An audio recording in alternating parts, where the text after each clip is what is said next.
എല്ലാവർക്കും നമസ്കാരം. കണ്ണൂർ ജില്ലയിലെ പയ്യാമ്പലം റിസോർട്ട് മേഖലയിൽ പെൺവാണിഭം നടക്കുന്നുണ്ട്. ഇന്നലെ ഞാനൊരു വീഡിയോ ചെയ്തിരുന്നു. അത് നമ്മുടെ കുട്ടികൾക്ക് നാളെ എന്താണ് സംഭവിക്കുക, അവരെങ്ങനെ കാരിയർമാരായിട്ട് പോവുക എന്നുള്ള ഒരു മയക്കുമരുന്നിനെ പറ്റിയിട്ടുള്ളൊരു വീഡിയോ ആയിരുന്നു. നിങ്ങളെല്ലാവരും കണ്ടു. അത് അല്ലെങ്കിൽ കണ്ടിട്ടില്ലെങ്കിൽ അത് മാക്സിമം ഷെയർ ചെയ്യുക. ഇനി പറയുന്ന കാര്യങ്ങൾ കൃത്യമായിട്ട് നിങ്ങൾ കേൾക്കണം. ഒന്നാമത് ഞാൻ പറയുന്നത്, കണ്ണൂർ, കോഴിക്കോട്, കാസർഗോഡ്, വയനാട്, മലപ്പുറത്തുള്ള ചില രാഷ്ട്രീയ സമ്പന്ന നേതാക്കന്മാർ അവർ ഈ ബാംഗ്ലൂരിലേക്ക് പോകുന്നത് 10-18 വയസ്സുള്ള കുട്ടികൾക്ക് പോക്കറ്റ് മണി കൊടുക്കാൻ വേണ്ടിയിട്ടാണ്. അതെല്ലാവർക്കും ഏകദേശം പച്ചയായിട്ട് അറിയാവുന്നതാണ്. രാഷ്ട്രീയത്തിലുള്ള ആൾക്കാർക്കാണെങ്കിൽ വളരെ വ്യക്തമായിട്ട് അറിയും താനും. പക്ഷെ ഇതല്ല കാര്യം.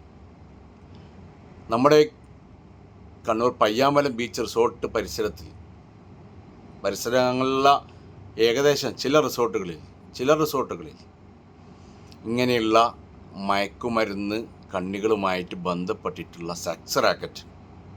ഇവന്മാരിൽ എന്ത് ചെയ്യണമെന്ന് എനിക്കറിയാം. പക്ഷേ നമ്മുടെ നിയമവ്യവസ്ഥ നമ്മളോടത് നിയമപരമായിട്ട് പോകൂ എന്ന് പറയുന്നത് കൊണ്ട് മാത്രമാണ് ഞാൻ ഈ വീഡിയോയിലൂടെ നിങ്ങൾക്ക് അറിയിക്കുന്നത്. പലരും പ്രണയം നടിച്ചും മറ്റും സ്വന്തം കാമുകിയെ ഭീഷണിപ്പെടുത്തി അവരുടെ മുന്നിലേക്ക് എത്തിക്കുന്ന രീതി, അവിടെയുള്ള ഈ പയ്യാമ്പലത്തുനിന്ന് കയറി വരുന്ന ചില സ്ഥലങ്ങളിൽ അവർ കേന്ദ്രീകരിച്ചിട്ടാണ് ഈ കാര്യങ്ങൾ നടത്തുന്നത്. ജില്ലയിലുള്ള മുഴുവൻ, ഇതിൽ ഹിന്ദു എന്നില്ല, മുസ്ലിം എന്നില്ല, ക്രിസ്ത്യൻസ് എന്നില്ല, ഇതിലെല്ലാം വളരെ ജാതീയത വർഗീയത ഒന്നുമില്ല. എല്ലാവരും വളരെ ഹാപ്പിയാണ്. ഇങ്ങനെയുള്ള കാര്യങ്ങൾക്കാണ് എല്ലാവരും വളരെ ഒന്നിച്ചിട്ടായി നിൽക്കുന്നത്. നല്ല കാര്യത്തിന് ആരാ നിൽക്കാനില്ല ഇവിടെ. അപ്പം അതുകൊണ്ട് കണ്ണൂർ പോലീസിനോട് വളരെ ശക്തമായിട്ടുള്ള എൻ്റെ ഒരു ആവശ്യമാണ്, ഇതിനെതിരെ വളരെ ശക്തമായിട്ടുള്ള കാര്യങ്ങൾ നിങ്ങൾ ചെയ്യണം. അത് എക്സൈസ് വകുപ്പിൻ്റെ കീഴിൽ വരുന്നത് അവർ മയക്കുമരുന്ന് ഉപയോഗം അവിടെ നടത്തുന്നുണ്ട്. കൃത്യമായിട്ട് ലെഡ്ജറിൽ പേരില്ലാത്ത അല്ലെങ്കിൽ എൻട്രി ചെയ്യാത്ത ആൾക്കാരുടെ റിസോർട്ടുകൾ പൂട്ടി സീൽ ചെയ്യണം.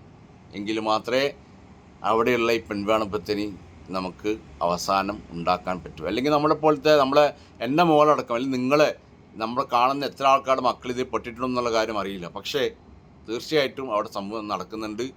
നിങ്ങളെല്ലാവരും ഇത് കരുതി വെച്ചോ. അവിടെ ഏത് നിമിഷവും ഇങ്ങനൊരു സംഭവത്തിന്മേൽ ഏതെങ്കിലും ഒരു കുട്ടിയുടെ ജീവൻ നഷ്ടപ്പെട്ട് കഴിഞ്ഞാൽ ആ സമയത്ത് ഉയർത്തെഴുന്നേറ്റ് കാര്യമില്ല. അതുകൊണ്ട് ഇതൊരു മുൻകൂർ ജാമ്യമായിട്ടുള്ള വീഡിയോ ആണ്. കണ്ണൂർ പോലീസിനോട് വ്യക്തമായിട്ട് ഞാൻ പറയുന്ന ഈ വാക്കുകൾ ചില സമയത്ത് ഞാൻ നാളെ കോടതിയിൽ പോലും കേൾപ്പിക്കും. Thank you so much.